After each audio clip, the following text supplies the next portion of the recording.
Here we have what's believed to be the sarcophagus of King Herod.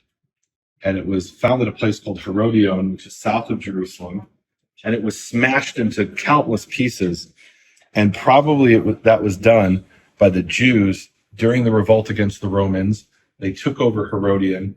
And one of the first things they did is they smashed apart the sarcophagus of Herod because the Jews hated Herod. He persecuted Jews. He was horrible to Jews. He was horrible to his own family. One of the Romans famously said it's safer to be Herod's pig than his son, because he murdered one of his sons. And being Jewish, well, sort of Jewish, they thought he didn't eat pig. So they smashed it to many different pieces, this sarcophagus. An ossuary, which is a bone box. Remember, we saw these in the Chalcolithic period, and now we're seeing them in the Second Temple period. And these are made of limestone. And they had the names of the person buried in them, whose bones were put in them, scratched onto the side. And this says, Simon Banei Hechala, Simon, the builder of the Hechal, of the temple. We have information about how Herod renovated the temple, and it continued to undergo renovations for decades. And what's so interesting is here we have Hebrew letters, we have Aramaic, Banei Hechala, that's Aramaic. But then the man's name should be Shimon, but it's written Simon, Samach Men Vav Nun. So we have this mix of, and that's a Greek influence. The Greeks didn't have the sh sound, so they wrote s. So we've got someone who's probably a Greek speaker and an Aramaic speaker who also knows how to write in Hebrew. Maybe he doesn't even know how to write in Greek. We've got this kind of mix of the three languages in this period. Here we have an inscription. Ooh. Okay, this is new. I haven't seen this before. Okay, I've heard about this. So this is an ossuary. No, this is an actual sarcophagus. It's a lid of a sarcophagus, and it mentions Ben HaKohen Gadol, the son of the high priest. And then here you have something that was found at the site of the temple, just outside the Temple Mount, and it says Lebet Hatkiyah, for the house of the trumpeting. And Josephus actually tells us what this was for. He was the first century Jewish historian. He tells us that when they began Shabbat, the priests would stand at the edge of the temple and they would blow on these silver trumpets to announce that Shabbat had begun. And if you've ever been in Israel when Shabbat begins, in Jerusalem, you'll hear a siren, and that siren tells you Shabbat is beginning. And it comes from this ancient practice that was done in Jerusalem from the temple. It's not an accident. Somebody read Josephus and said, hey, we should do that now that we're free again in our own country. And this is incredible because this is a piece of the temple. It was pushed down by the Romans onto the street below and excavated after the liberation of Jerusalem in 1967, of the eastern part of Jerusalem, the place of the trumpeting.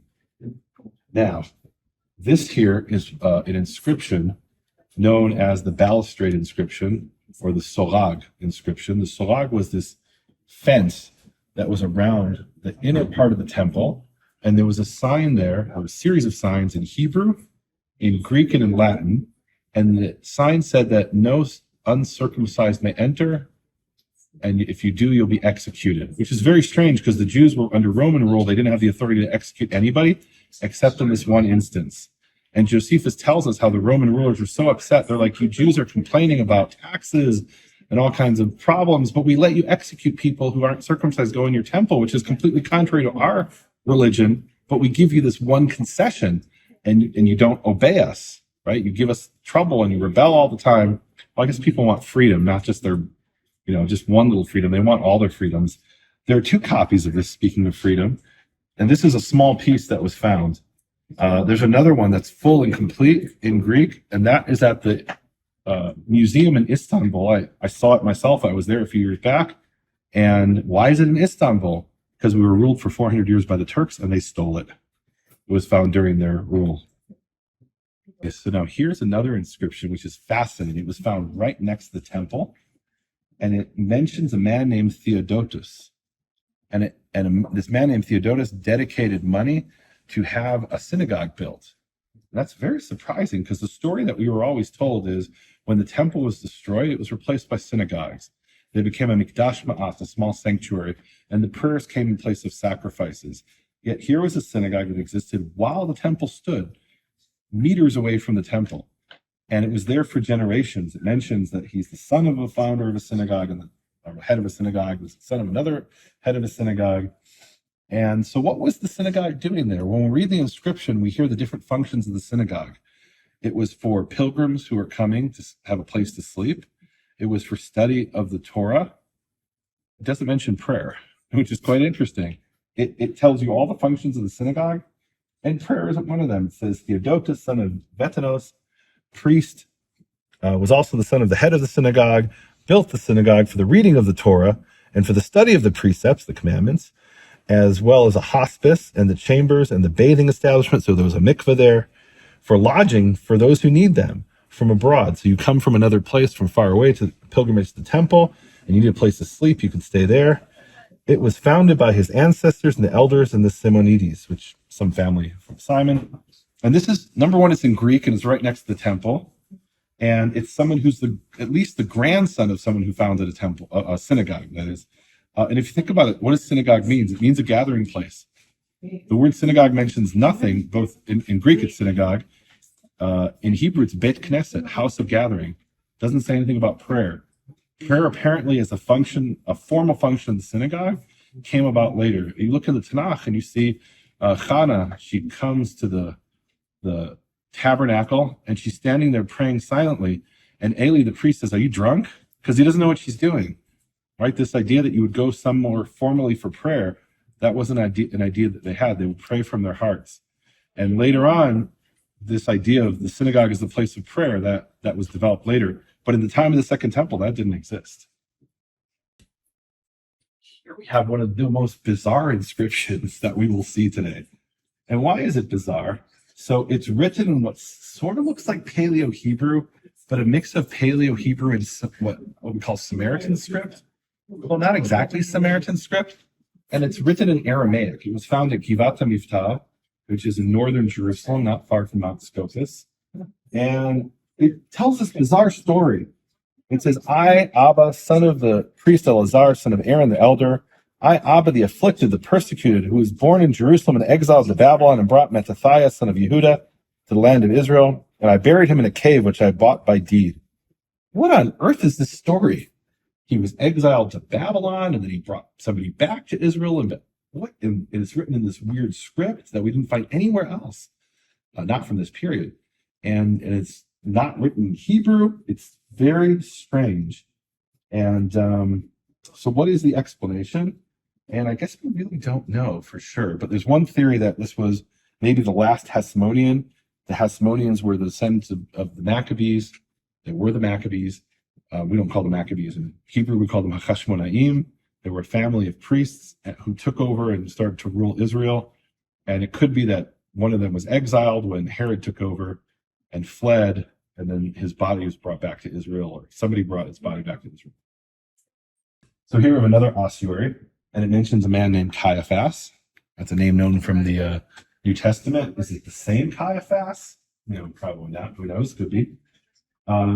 Here we have an ossuary that mentions Yehuda Bal Yehoshua, or Bal Yeshua, Judah, the son of Yeshua. There was a theory about 20 years ago that this was the son of Jesus of Nazareth, but these are such common names. It's like, every fourth person I think was named Yeshua. So there was one who had a son named Judah, nothing to do with, I would think, of Jesus of Nazareth. Here's another one that's really important. This one mentions Yeshua, it's from the same tomb in Tel Pioth. It says Yeshua Bal Yehosef, Yeshua the son of Joseph. And again, these are very common names. And then next to it, his name is given in Aramaic. And what's the Aramaic form of Yeshua? It's Yeshu. Now, why is that important? Because in the Middle Ages, the rabbis developed this story that the name Yeshu meant, may his name and memory be blotted out. It was an acronym, Yamach Shemo V'Zishro. That's a myth they made up later.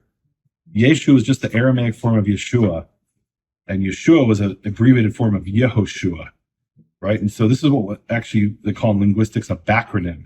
You take a word that's not an acronym and you turn it into a backronym, right? So Yeshu has nothing to do with may his name and memory be blotted out. That was just the name of this person whose father was named Joseph. And again, it's nothing to do with Jesus of Nazareth, right? There's no theology here. It's just some guy who died, and his name was Yeshua or Yeshu, same name. And then how do we get from Yeshu to Jesus?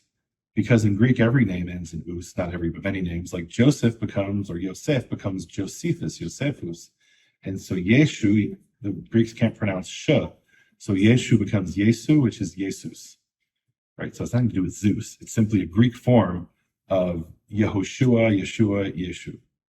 Now, speaking of which, here we have the only example ever found in archaeology of a nail through a bone from crucifixion. In every other instance from Roman archaeology, they would tie the person down, as far as we know. And it was believed at some point, some archaeologists were saying, well, how do we know they ever actually used nails? Maybe that's just a Christian myth. And here they found a bone. By the way, this is a replica because they wouldn't put a real bone on display. The real one's in a warehouse of the Israel Antiquities Authority somewhere. But this is what it looked like. And this was also found in northern Jerusalem. This, I believe, is not a replica, although I could be wrong. And this is the only, I don't know if it's the only, but it's one of the references of Pontius Pilate. Right, it says here Pilatus, which is, of course, important for Christian history to say that this man actually existed. Let's see. This one mentions Yehosef. This is another ossuary, and it mentions Joseph, the son of Caiaphas. And we know there was a high priest named Joseph, the son of Caiaphas. So, could be related to the Caiaphas of the New Testament, very possible.